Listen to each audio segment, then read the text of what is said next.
మరొక బ్రేకింగ్ చూస్తున్నాం. ఐపీఎస్ల బదిలీల వ్యవహారంలో ఏపీ హైకోర్టులో వాదనలు ముగిశాయి. న్యాయస్థానం తీర్పును రిజర్వులో పెట్టింది.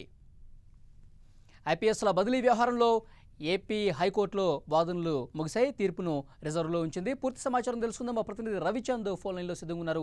రవిచంద్, ఐపీఎస్ల బదిలీ వ్యవహారానికి సంబంధించి హైకోర్టులో వాదనలు ముగిశాయి. తీర్పును కూడా రిజర్వులో పెట్టినట్టుగా తెలుస్తోంది. పూర్తి డీటెయిల్స్ విజయచంద్రన్ అందిస్తారు. విజయచంద్రన్, మళ్ళీ ఐపీఎస్లకు బదిలీకి సంబంధించి కోర్టులో ఇరు వర్గాల తీర్పు వాదనలు అయితే వినిపించడం జరిగింది. ప్రధానంగా ఈ వాదనలో రాష్ట్ర ప్రభుత్వం తరపు నుంచి ఏజీ శ్రీనివాస్ అయితే కనుక ప్రజాప్రాతినిధ్య చట్టం 28A ప్రకారము అడ్వకేట్ ఈ ఇంటెలిజెన్స్ డీజీ ఎవరైతే ఉన్నారో ఆయన ఎన్నికల పరిధిలోనికి రారు కాబట్టి ఆయనను బదిలీ చేసే అవకాశము అధికారము ఎన్నికల కమిషన్ లేదు అని చెప్పేసి ఆయన తన వాదన వినిపించడం జరిగింది. అయితే దీనికి పూర్తి స్థాయిలో ఎన్నికల కమిషన్ తరఫున న్యాయవాది ప్రకాష్ రెడ్డి అయితేనేమి, వైసీపీ నుంచి ఈ కేసు మీద పోరాటం చేస్తున్నటువంటి లాయర్లు ప్రకాష్ రెడ్డి అయితేనేమి, మోహన్ రెడ్డి అయితేనే వీళ్ళందరూ కూడా పూర్తిగా వ్యతిరేకించడం జరిగింది.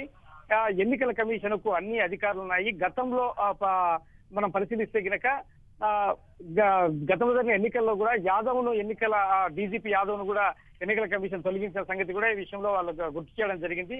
అయితే ఏమాత్రం కూడాను ఇది ఎన్నికలు సజావుగా నిర్వహించేందుకు కోసం తీసుకున్న నిర్ణయమే తప్ప ఎన్నికల కమిషన్ అధికారంలో ప్రశ్నించే అధికారం ఎంత మాత్రం కానీ రాజకీయ పార్టీకి లేదు, ప్రభుత్వానికి కూడా లేదని చెప్పేసి ఆయన స్పష్టం చేయడం జరిగింది.